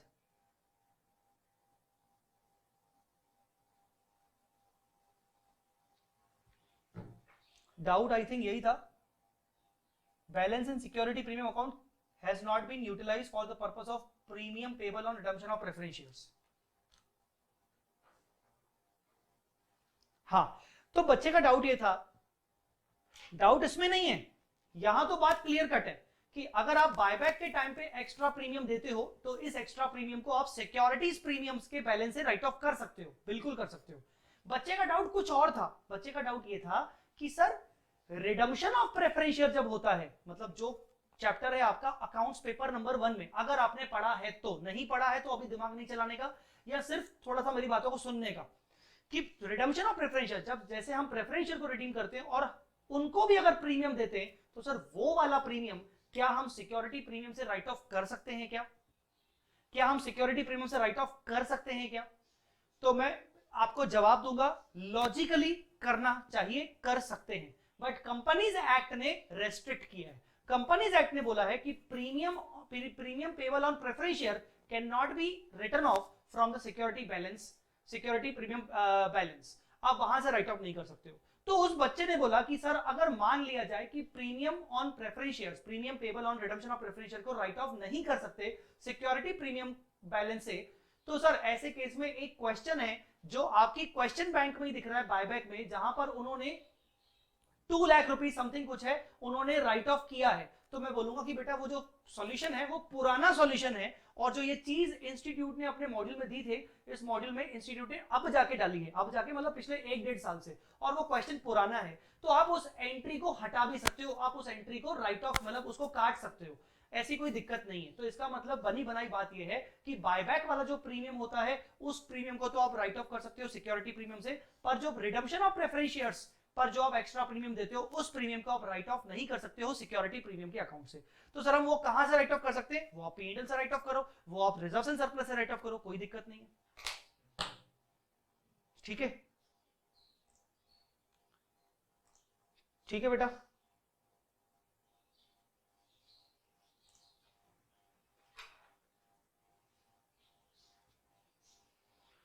क्लियर है बेटा?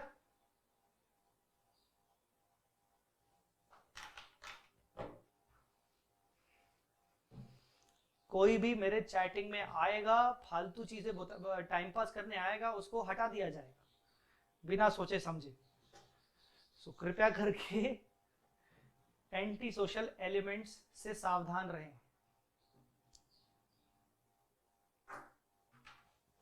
आगे, capital redemption reserve can be utilised only for issuing bonus shares to the members. ये हमने अभी आपको बात क्लियर कर ली, क्योंकि बोनस शेयर से लाइबिलिटी होल्डर्स के सिक्योरिटीज पर कोई असर नहीं पड़ रहा है। ठीक है बेटा, जर्नल एंट्रीज डिस्कस कर लें क्या? जर्नल एंट्रीज 5:15 हो गए हैं, क्या जर्नल एंट्रीज डिस्कस कर लें क्या?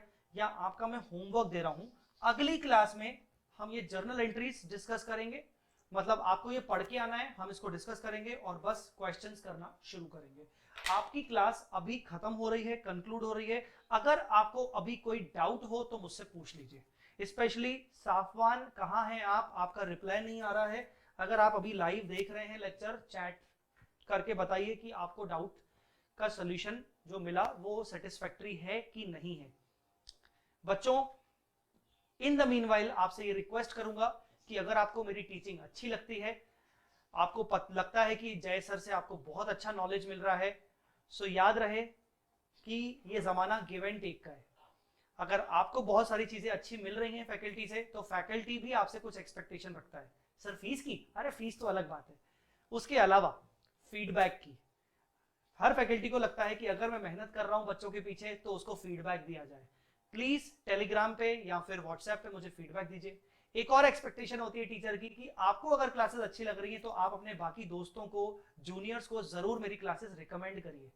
ठीक है ना, मेरी क्लासेस जरूर रिकमेंड करिए। बहुत मेहनत की इस चीज के लिए होती है हर टीचर की, तो मैंने भी वैसे ही बहुत मेहनत की है, तो जरूर मेरी एक्सपेक्टेशन है कि आप मुझे फीडबैक देंगे और आप आगे आने वाले अपने जूनियर्स और फ्रेंड्स को मेरी क्लास रिकमेंड करेंगे।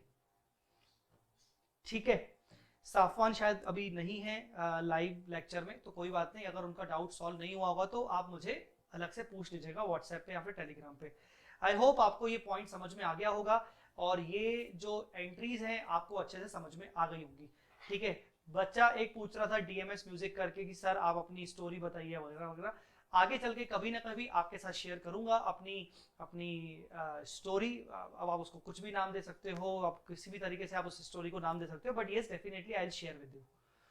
Sir your classes are awesome, I just finish your accounting lectures, they are awesome. Thank you so much Yogesh, no doubt, thank you sir. What want to take that PD class, कितने दिन लगेगा order करने के बाद? बेटा विद्या, ज्यादा ऐसा है कि आप वेबसाइट पे ऑर्डर करोगे तो इमीडिएटली आपका ऑर्डर जनरेट हो जाता है। ये मैं चीज सबके लिए बता रहा हूँ, अगर कोई भी ऑर्डर करना चाहता है तो ऑर्डर आपका इमीडिएटली जनरेट हो जाएगा। उस ऑर्डर नंबर के बेसिस पे जब आप उसको हमारी वेबसाइट पे ट्रैक करोगे उसी ऑर्डर को, तो आपको सीरियल की भी मिल जाएगी इमीडिएटली। ठीक है ना, या विद इन 24 आवर्स में आपको मेल आ जाएगा।